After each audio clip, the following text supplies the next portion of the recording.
When a devastated mother returned home with her son, who had been declared brain dead, the family began making preparations for his funeral. They were ready to say their final goodbyes when the mother noticed something astonishing. Miracles happen every day, and some of them are so inexplicable that they defy logical reasoning and rationality. If we look around us, we'll realize how life is filled with endless moments of wonder, awe, and surprise. Sometimes, people experience something incredibly heartwarming in moments when hope and happiness seem too far-fetched. Interestingly, an Indian mother underwent something similar, and her remarkable story is worth reading. Saidama was an agricultural laborer and a mother of two sons, Satish and Gandham Kiran. She lost her husband, Upender, in 2005 due to his worsening health and had been taking care of her boys alone since then. The family lived in the Pilalamari village of Telangana's Suryapet district. Back in 2019, Saidama's son, Kiran, complained of high fever and vomiting and was hurried to a government hospital on June 26. After a thorough examination, the doctors admitted Kiran to the hospital and told Saidama that he was suffering from dengue and jaundice. They informed the Telangana mom a few days later that her son had tested positive for hepatitis B. The then 18-year-old Kiran's health rapidly deteriorated, becoming fragile with time. Meanwhile, a distraught Saidama prayed wholeheartedly for her son's rapid recovery, utterly oblivious to what fate had in store for her. Much to her dismay, Kiran's health continued to decline, and nothing seemed to help him get better. The mom of two told the Hindustan Times, Kiran's condition turned critical on June 28, and following the doctor's advice, we shifted him to a corporate hospital in Hyderabad. There, he slipped into a coma, and on July 3, the doctors told us that my son is brain dead and there were no chances of his survival.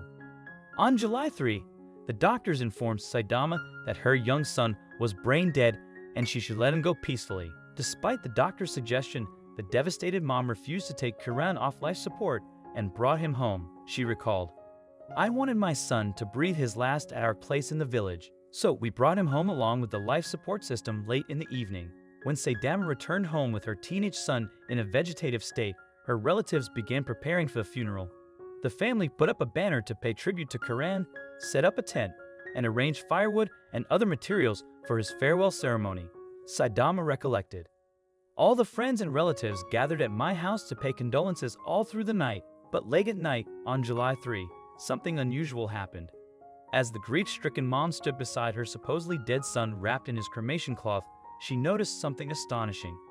Tears were streaming from the corners of his eyes." Saidama recounted, "I was shocked and alerted my relatives, who immediately called a local medical practitioner.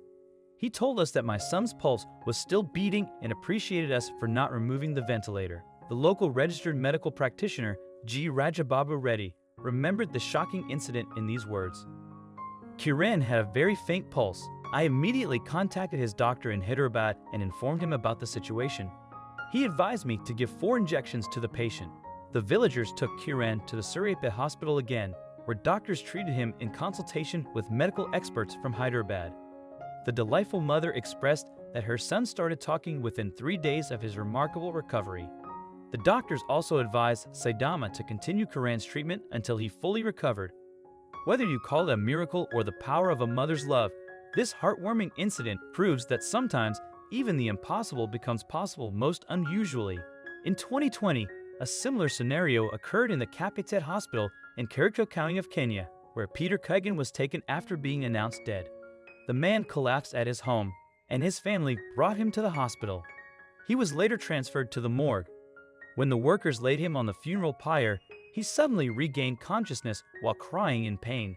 The incident happened 3 hours after he was presumed to be dead. The Kenyan man thanked God and vowed to serve him for his remaining life. Surprisingly, Kiran and Kigan weren't the only ones who regained consciousness after being presumed dead.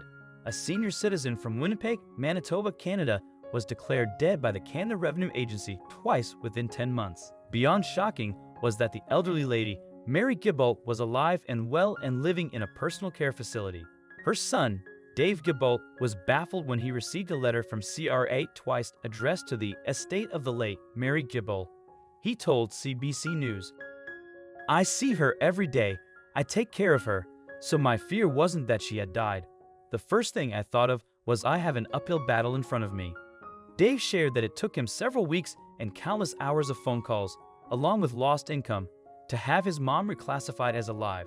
The Canadian man explained that he had to prove his power of attorney twice, leaving him exasperated. He added, "It's incredibly frustrating, but I'm not giving them CRA what they're asking for. I'm not going to repay money that Mary is entitled to."